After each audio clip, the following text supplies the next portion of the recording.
Welcome to ATB TV on this Friday lunchtime here at the front of the Ballarat Racecourse with the big closed sign and the big padlock on, Pete.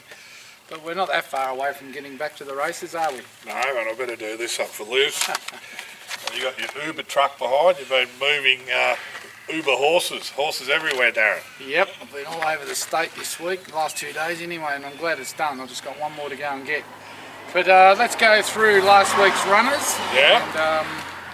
And then we might just spend a couple of minutes on the Melbourne Cup and our tipping winners, and then look at what's coming up for the week. So, half a dozen runners last week, Pete, a string of seconds. Where do we start? Steinem, Group 1 Empire Rose. As the race unfolded, she basically had no hope from where she had to go to from the barrier, but by shit she was game. She's beaten 3 lengths. They're as good a mares as we've got in the country, probably bar Very Elegant, that won the Melbourne Cup.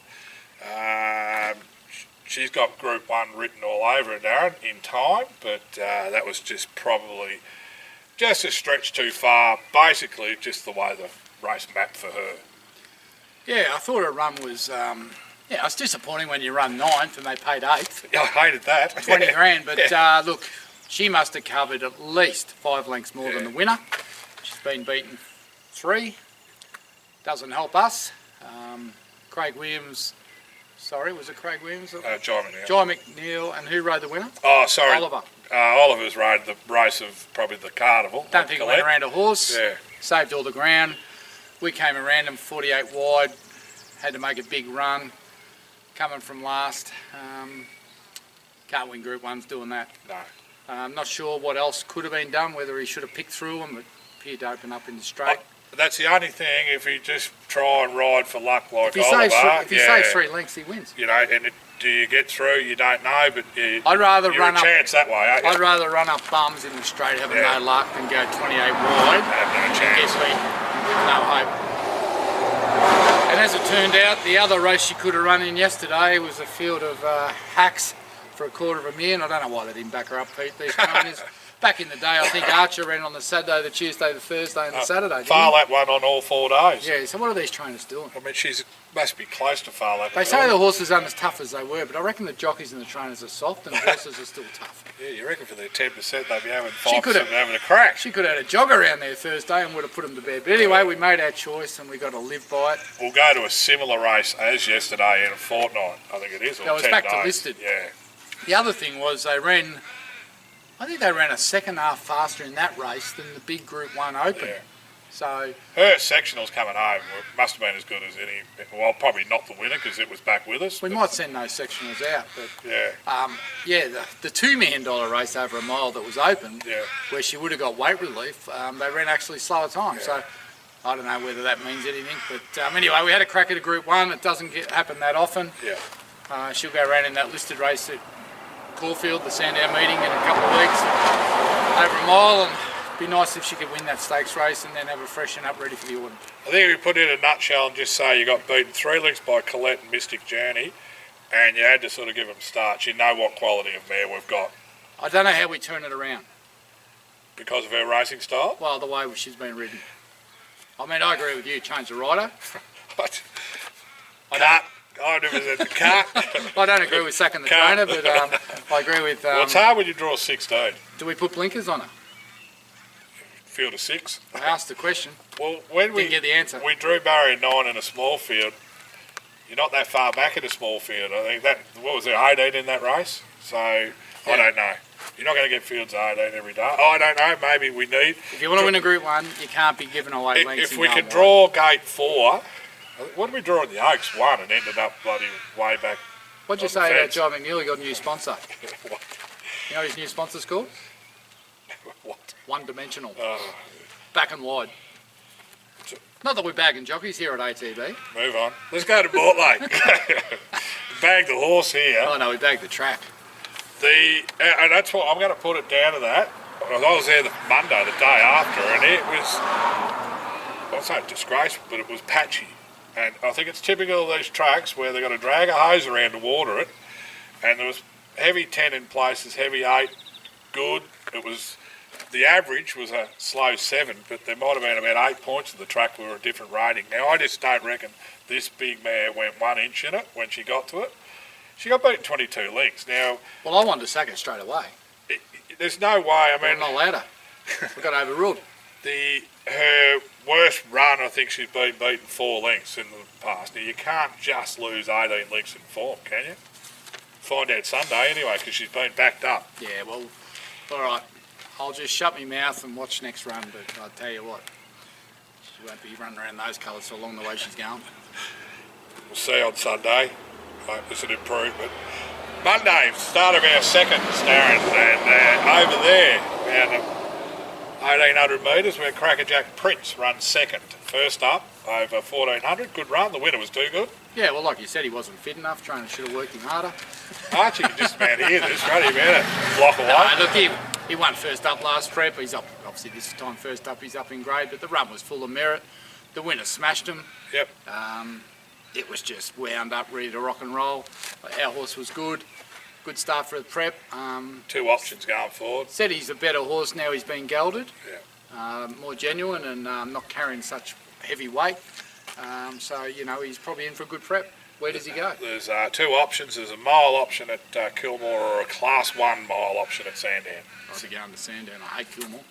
Yeah, that's what the stable says. They don't like Kilmore. They've been listening. Rotorua ran at... That was a fluke. Rotorua ran at Bairnsdale. I can't remember now. Benchmark 52. And he poking through late. I thought he was going to win. Ran second. I can't believe he paid $2.20 to place. Yeah, they got on him. I think it was because it was back to a benchmark 52. Well, I thought he needed a benchmark 36 myself, but anyway. Logan will get another win out of him. More money in your pocket. You're still in him. Well, yeah, all I can say is I was pleasantly surprised that he poked up and just got beat. Yeah, anyway, he won't be far away next start. He's got him up and about. Surely he's not in those colours for much longer either. Cup Day. Now, we had both good results. We'll start with Owenology, who I didn't go the early Craig, but I got excited when the Yendles hooked him out, and he's probably in front of the 200. You could see that the challenges were coming. He battled on okay. Jury out. Can he run 1800, or has he just come to the end of his prep? Probably a bit of both. He's done an enormous job to get where I seen him at Colorado, Casterton Trials or wherever. And don't you be mocking Casterton Trials. No, I'm not now. Good form comes out of there. Yeah, well, you just think, well, where's this bloke go? But Matty's done a great job with him. To be beaten 2 lengths in a listed on Cup Day, commendable effort. You know, I don't know what scopes he got. He's going to be at least a Saturday City class horse, but as a 3-year-old, we've got options in the autumn. What do we do? I don't know. Well, I thought on the corner he loomed up to win, and he battled away to run 5th. The winner, Prince of Gaylord. Gaylord, very good horse.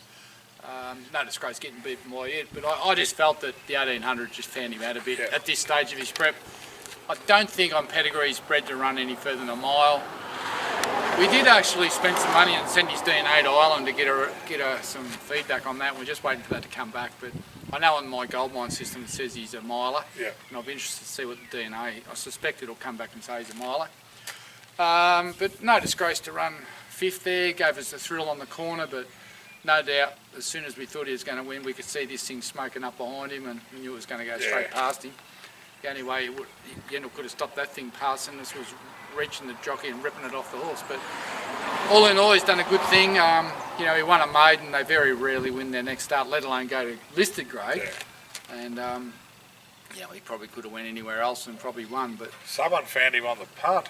He was the market mover. He was the pick of the yard, and he went from $8 into we got him about 480 one stage. 420, 480. So look, he's a promising type. You know, he had a breathing issue as a yearling, but that's obviously what we did there has worked. And you know, Matthew's done a great job with him.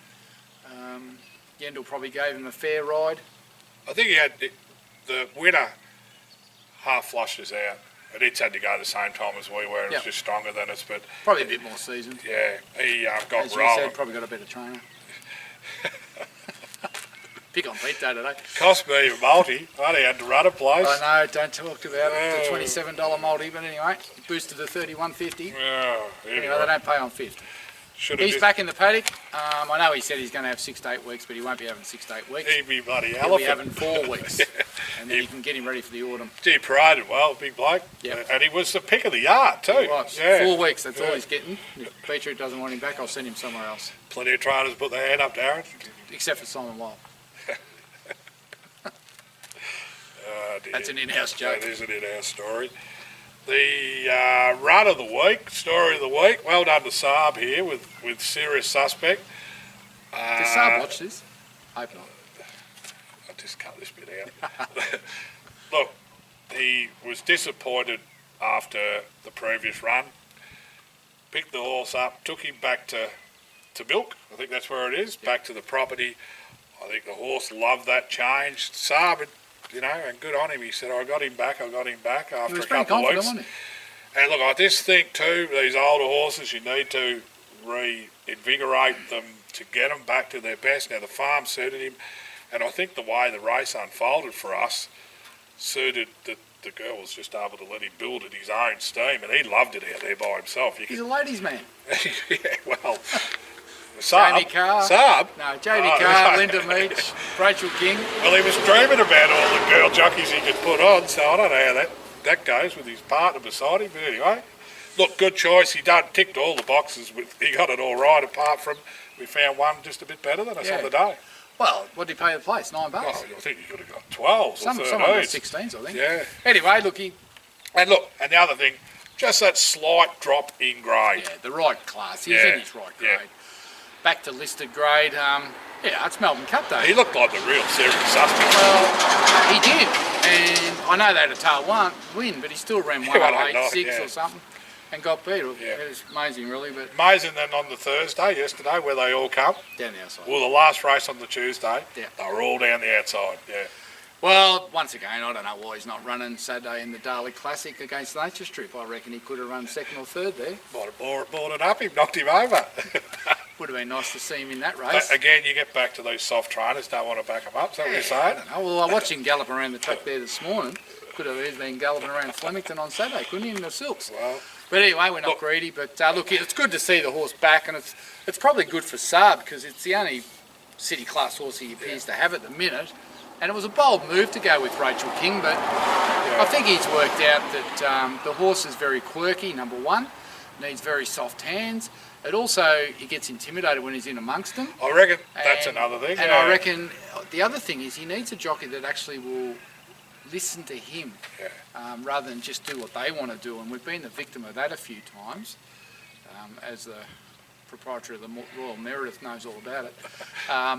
But sometimes these jockeys just want to do their own thing, and you've got to respect the trainer. They ride on the horse, they work on the horse, they know the horse better than anyone. And sometimes when you're just a smaller trainer with a lower profile, you don't necessarily get the respect that a Chris Waller or a Danny O'Brien or a Karen Maher would get. So he had to find someone that was prepared to go out and walk the track with him. Yep. And she did, and he said she did everything I asked her to do. And I said, well, what do we do now? And he said, we're more than likely to come to Ballarat on Cup Day. And I said, well, if you can't get Rachel King or Linda Meach, maybe we'll have to take the horse to Sydney and let Rachel ride it up there. That went down well. He had his only start here on debut when he ran third. Yeah. I think too, it's a good point. When he's rolling by himself, he's not feeling the pressure of the other horse. He's doing it himself. When you are, and I mean, they were good races we were in early in the prep, the pressure there is applied by the other jockeys and the other horses. So you're reacting to them. Now, they all played jockeys by going to the middle. He was just allowed to do his own stuff. Well, I think they all thought he'd come across. Yeah. And then when he didn't come across, they were all looking, thinking, hang on. Well, there would have been, and they started to drift towards him a little bit, didn't they? There was half a dozen jockeys that would have thought, well, I'm just going to sit on his back. Then all of a sudden, he's out fishing out there, and they're all in the middle of the bloody bay. Yeah, well, they were up and at anchor trying to get over there. But no, good on him. And I was pleased for Saab. It meant a lot to him. And a couple of the owners were on course, and they screamed their lungs out. Yeah. So, it's a great result for a horse that I think a lot of people thought might have peaked and been past his best. Yeah, but I think we've just found his level. Yeah. And it all worked out on the day. And look, there's a race at Ballarat Cup Day here. Yeah. That'll be. They're never easy to win, but it won't be any stronger than that. No. Mightn't be as strong as that. Or there's the race at Pakenham that he won last year. Yeah. He won't be probably going to the Standish now because we found out that's been moved to the middle of January. So we'll just plot a course with him. I think we keep him to that listed Group 3. Open handicap, just sort in of that just level, in that range. The open handicaps can be tricky because if you're the highest rated horse, also you get a lot of weight. But if you get something rated above you, enter, you can find the right races. You've just got to tick. I know Liz will hate me saying this, but you've just got to tick all the boxes. Do we say that a bit? Do we? Oh, she's not a fan of it, but I tick them. You need to have the right track. You need to have the right rider. You need to have the right circumstance. It's got to map properly, and then you're a chance. We'll use planets align. Only better horses can win from anywhere. Yeah. You're right. You've got to be superior. So I think we've seen a lot of our horses been undone just primarily because of bad barriers. Yeah. So you've got to be a little bit selective. Yeah, you wouldn't want to come to Ballarat. Well, I don't think they'll have 16 in the field. Well, the race would start right here in front of us at 1200. One bend that's good here. Yeah, and I think that the other thing now is he was always a little bit scared to travel that horse, but the fact that the horse is at the farm and it's been floated down to Melbourne and back all the time, he's only going to come from the farm to Ballarat. Yeah. He's going to be used to it. He's going to be more rounded. He's probably rounded him now. He used to travel heaps when he was here. Yeah, he's just, he's a funny horse. He's quirky. Yeah. He's a worrier. And he's probably picking that up from Saab, who, God's sake, he'd be off his head. He didn't ring us on Tuesday morning. I've got owners ring me. I haven't heard from Saab. But is he all right? What's going on? Can't get hold of him. But I rang him. I said, Saab, you haven't sent out a message. He goes, I was just going with a different plan. Anyway, it was a great result all round. Good on him. Bit of money in there. He's up to 560 now. He's done a great job, the horse. Yep. And like you said, we can... just keep placing him right. I'm sure there's a win or two left in him. Yep. Right, so that were our runners. Let's go to our upcoming. We've got 4 today. Warrnambool. Good old Warrnambool. We'll rip through these. We've got 9 to talk about. Can we win a race? Maybe one. Only one chance, I reckon. One chance, a half, don't know, and then the 2 there are just, one chance, 3 no hope. An Irishman, changed stables, Mars, Pat Ryan's. Pat's happy with him.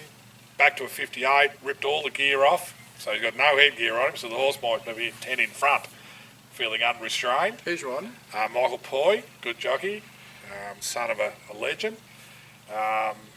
Michael Clark, for the ones that don't know. What's he got, 64? 64, but the top 4 have all got 64. I think it's a look and learn, but I reckon he'll run a bold race if he's allowed to be up near the speed. Well, he needs to. Yeah, well, I think... In a 58, I don't think Poy will hold him. He wouldn't want to be getting beat more than 3 in that race, even with 64. Yep. But like Pat's only had him a few weeks, so... I like to get all the gear off him and just add it as they see fit. He's had him down the beach, hasn't he? Yeah, he reckons he's really... and pig root and carrying on. Well, the video the other day, he was happy also. Anyway, it'll be a bit of a look-see today and find out whether we can win another race with this horse who promised so much early, but really lost his way over the last 12 months. Another look and see and hope and learn, and fingers crossed just raise the colours in the same race. Now, here at Ballarat, where she got beaten a mile and pulled and hung and did everything wrong, well, she's another one that's had a lot of changes in gear and it's been over a few logs, and Paul's, I think he's made the comment about the razor flags that he's getting greyer and balder because of them, so going to be dead set cold today, which I don't mind. Yeah, I think we're at the crossroads with her. Promised so much last prep. Maybe that, taking her to Adelaide and run her in the Oaks has really sort of knocked her about, and maybe she hasn't recovered from that. She may simply have not come up this prep. Maybe she hasn't come up, maybe she's not a spring, because mares in spring can be tricky without Regumate. So whether there's a lot of factors here at play, but I think today for her to race on this prep, we want to see something. Otherwise, I think we're definitely at the crossroads with her, and we'll need to determine how we go forward. Yep. The following race, that was race 6. I think we're in the legs of the quaddie, but we're not taking all the rest of the field. No. Madam Mischief. Now, if she's ever going to win a benchmark 64, this is a lovely race for her. It's 8 in, I think it's about 6 scratchings. She's drawn 8, but probably a good go for her because she can just roll across at her own leisure. And if she can get an easy lead, she's probably the one to catch. There is some horses in there that probably got a little bit of upside, but I wouldn't have thought they're at Warrnambool today for a reason. She gets a chance. And obviously we've had a bit of owner commentary over the week, and the prognosis was to keep rolling with her until she's looking like she's had enough this prep. Well, this will be her last prep for us unless she won 5 in a row, but that won't happen. take you on. We'll replay that. She's $5. She can win today. Who's riding it? Poi. Poi's on her. That's the only thing. She got to carry 2 kilos more than Yeah, last the time. girl that normally rides a broke her leg, unfortunately, Yeah. so she's out for a couple of months. Tough game, isn't it? Break your leg, like, Jesus. 3 months for jockeys in that ilk where this is their time of the year too. Yeah, like she could have been on her. She would have done what she's told. If he doesn't lead on her, well, she won't be winning.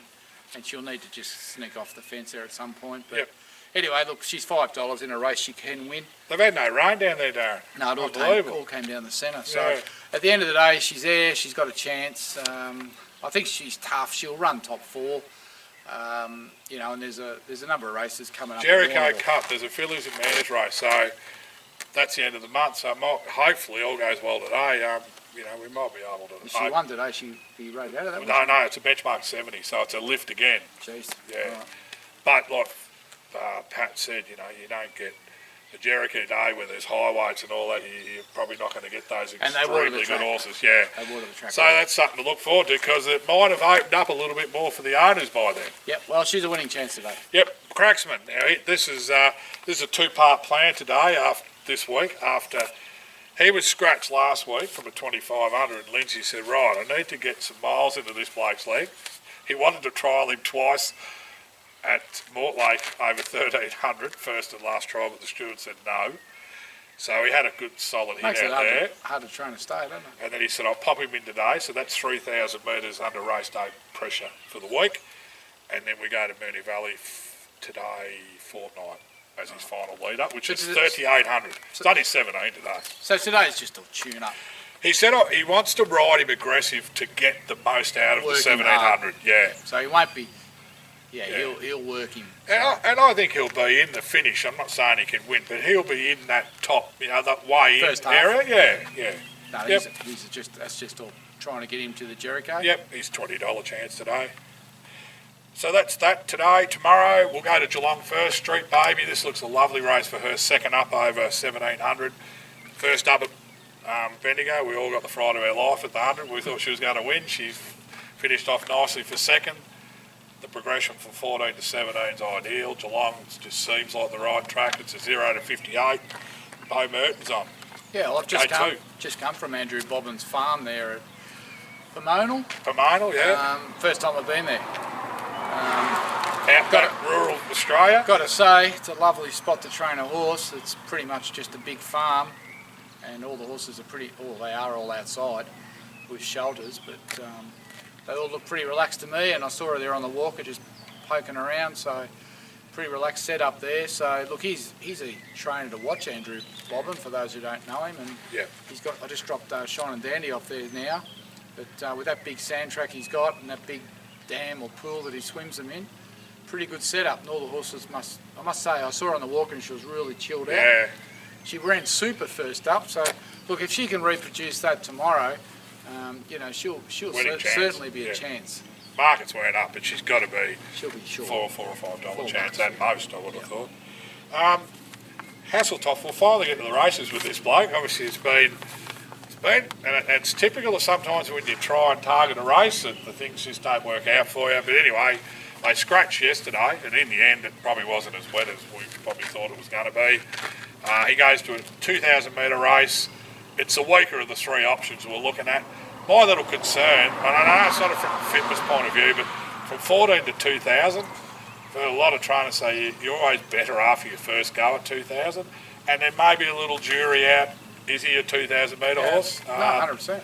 So I think we learn a lot. He's $26, but I did hear one of the experts on RSN said the blowout chance in that race is him.